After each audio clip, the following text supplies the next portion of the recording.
Hi everyone, welcome back to this channel of crafting, crochet and knitting. My name is Nikki and welcome to Vlogmas 2025. So welcome if you're new, welcome back if you're a returning viewer. I am not sure what I'm letting myself in for here because I intend to record every day throughout December until Christmas, probably Christmas Eve, not Christmas Day. I want to be in the moment on Christmas Day. But yeah, this is going to be a lot. So I'm not going to spoil what I have planned for the majority of Vlogmas until tomorrow's episode, because today I want to start with something that I am super excited to show you, and that is that I have finally designed, made, finished my stranded colourwork Christmas jumper. It is ready to wear for the season. That's why I'm currently sat in a vest freezing, because I don't want to spoil it just yet. I've got some footage to show you first and then we'll talk about the jumper afterwards. But here it is. I hope you enjoy.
Ta-da!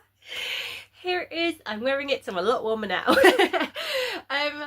I am super excited to have designed this and made this jumper. It is something that I have been wanting to do for a really long time. I have struggled with sizing of jumpers notoriously. If you are If you've been on this channel for a while, then you'll know how much I've struggled with that. But yes, I finally found a jumper, pattern, size, etc. that works for me with this yarn combination, and I've just been making loads of jumpers with it since. So yes, really happy. Now I do have to admit something.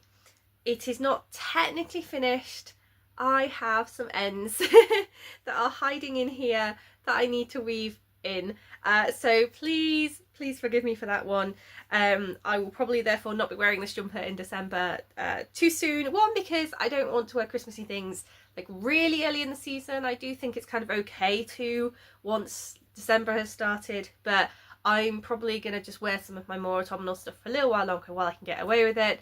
But also, I don't think I can wear this too frequently when there are ends currently dangling inside. Yes, okay, no one can see them, but I think I'll always be worried that one's going to poke out and be on display. So yes, when I have finished weaving in ends, then I'll start wearing it over December. And also I want to wear it to like Christmas do's and things, so yes, I'll have to do that quickly.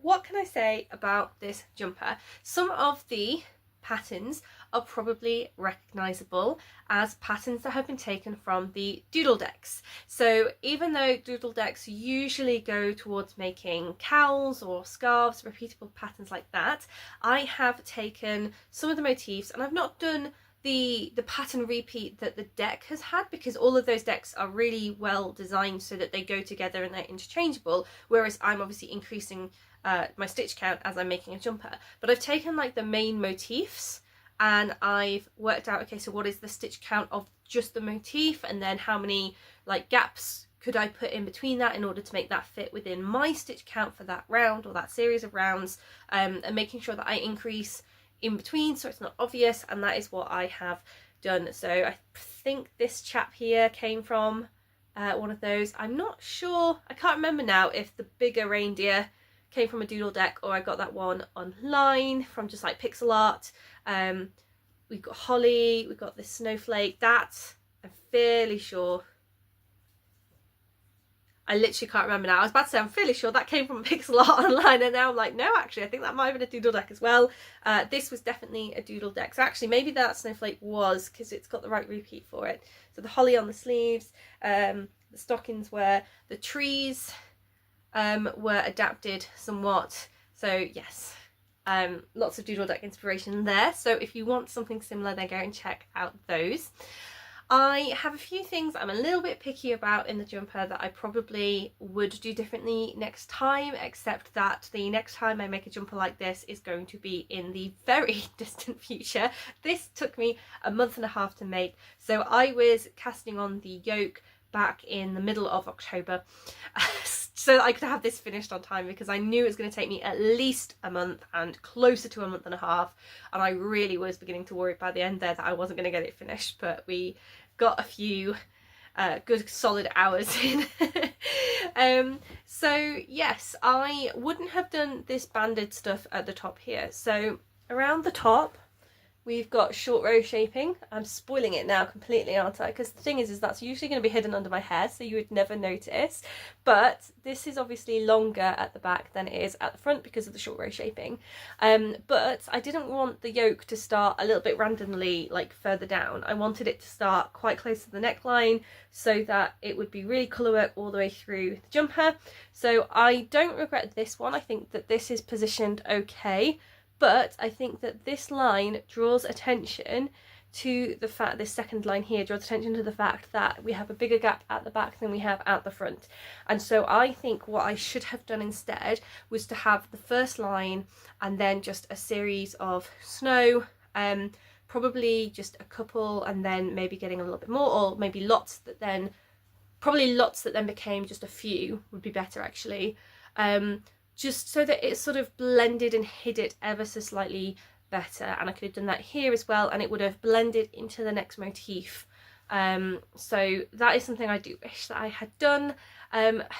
Maybe theoretically it would be possible for me to calculate how to reverse the yoke and to cut into the jumper and pick the stitches up and work backwards, but I'm not gonna lie, that whole idea terrifies me after I've spent a month and a half making this jumper, so we're just probably going to be living with it for now.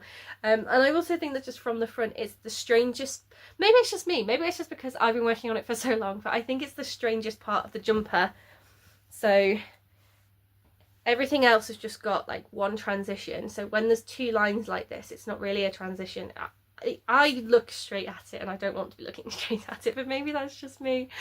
So yes, I'm really happy though with the snow transition onto the trees. I'm really happy with the 3-colour work. So for my husband's jumper, which I've shown before, I'm sure I've shown before on this channel, he had much more of a banded yoke. So his did start here and then it stopped sort of there-ish, so just sort of halfway down the torso.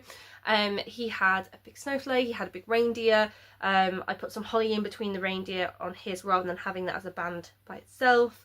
And I had the trees in his, and I used silver and for like a sprucey forest green, this green. And it was always my intention to make his in 2-colour because he only wanted 2 colours, and to make mine in 3 because I wanted the holly to be green. So like here, I wanted the holly to be green, I wanted the trees to be green, and I wanted the background of the holly to be white so that the berry could be red. And again with the holly that is around here, that's what I've done. So I was always going to be using 3 colours, and the question was more based on the patterns that I'm doing, would I ever be using 3 colours at the same time, or would I get away with only using 2? And for the most part I got away with using 2. This bit here around the trees was really fiddly because yes, I've clearly got all 3 colours happening there, and trying to work out where to carry my strands was an interesting game.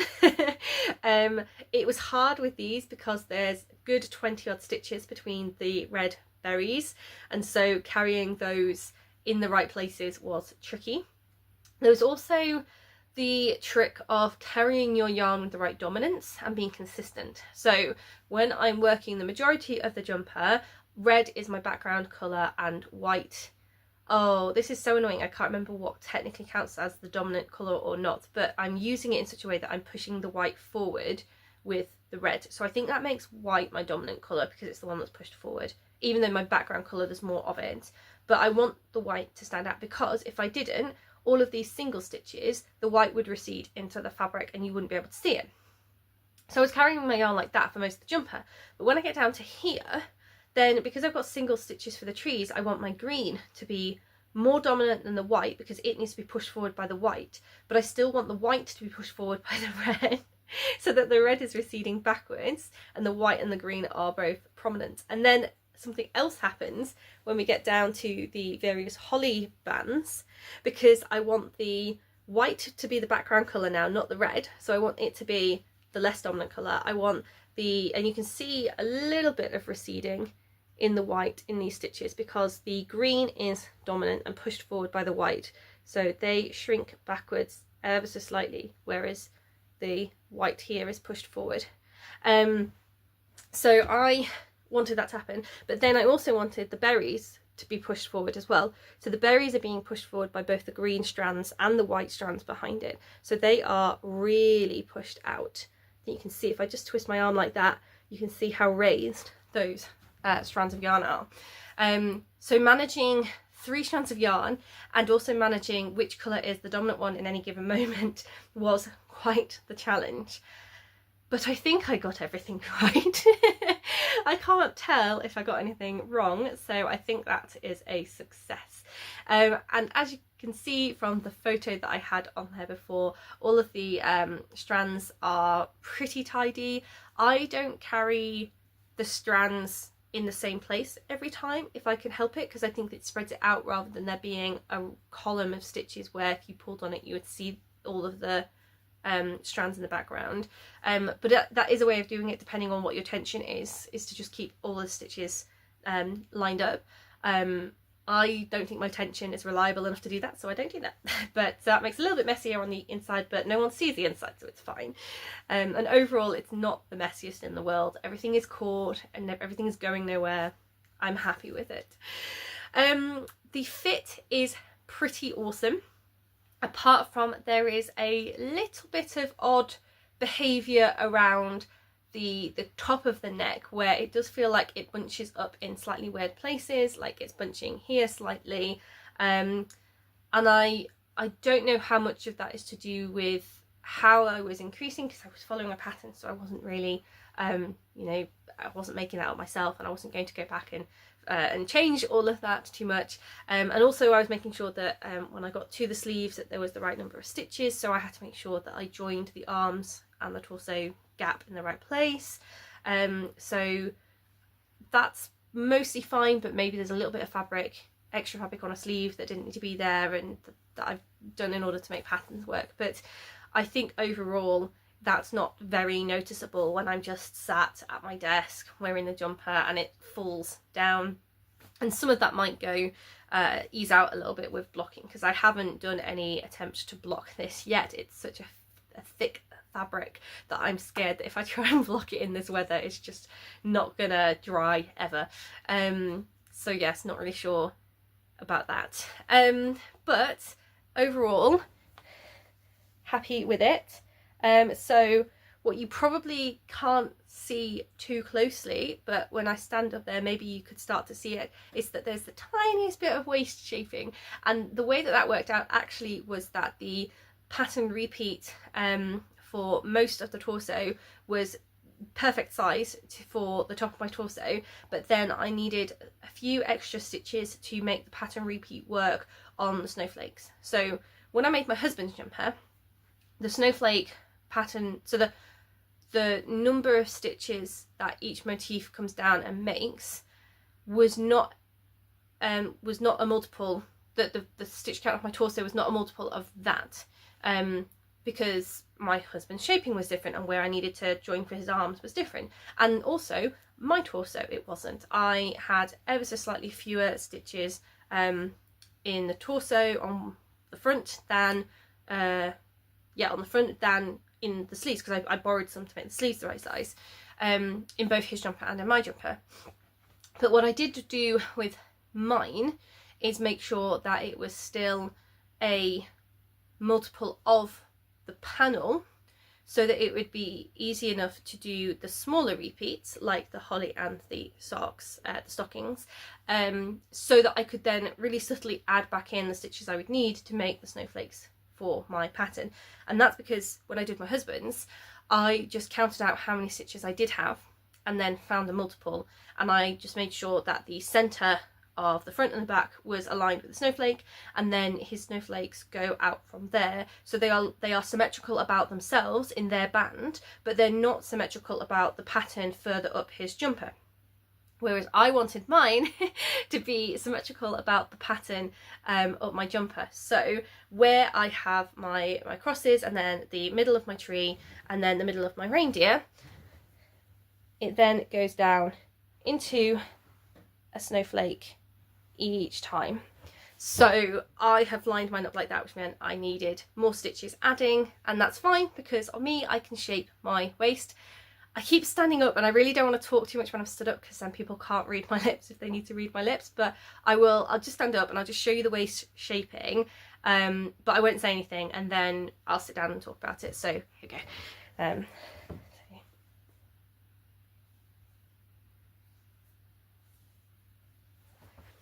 Yeah, there we go. So hopefully you could see that by the time that you get to the snowflake motif, it comes out a bit because I've added some stitches. I've done it in the stripes between, so it's not like there's suddenly 9 or whatever extra stitches on each side for the snowflakes, but I add I think 3 at a time each time, so it's really subtle.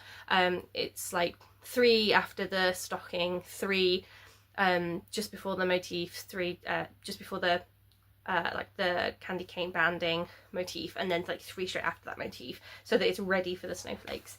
So that's how I did that. Yeah, and then that meant that I had the stitch count I needed for the holly as well. What else can I tell you about this jumper? Sleeves. I really love this sleeve fitting. On my previous jumpers I've been terrible at making sleeves fit well, but with my husband's I really liked how his came out, so I did them to his specification, and I thought, oh, I would never like that. And then I tried his jumper on and I was like, no, actually this works really well. So I just did decreases on the sleeves. You can't really even see them. I did decreases under the underarm of the sleeve every 4th row, and just did that all the way down to the cuff. And then when I got to the cuff, obviously I didn't do any decreases on the cuff. So yes, I feel like I have rambled on so much about this jumper, and I don't even know if I've told you what you would want to know about this jumper. So please, if you have any questions about this jumper that I haven't answered in this babbling, then ask them in the comment section. I would love to answer them if I physically can answer them. And yeah, let's just chat about Christmas jumpers. Have you made a standard colourwork Christmas jumper? I'd love to know that too. Maybe it was a pattern, maybe it's something that you designed yourself. Do let me know in the comments. But I'm looking at the time and seeing that this video is actually going on quite a bit, so I'm going to wrap things up here. It's been absolutely amazing to talk to you for day 1 of Vlogmas, and the rest of the videos will be shorter, honestly. And yeah, I will see you tomorrow for a surprise Vlogmas theme. Bye!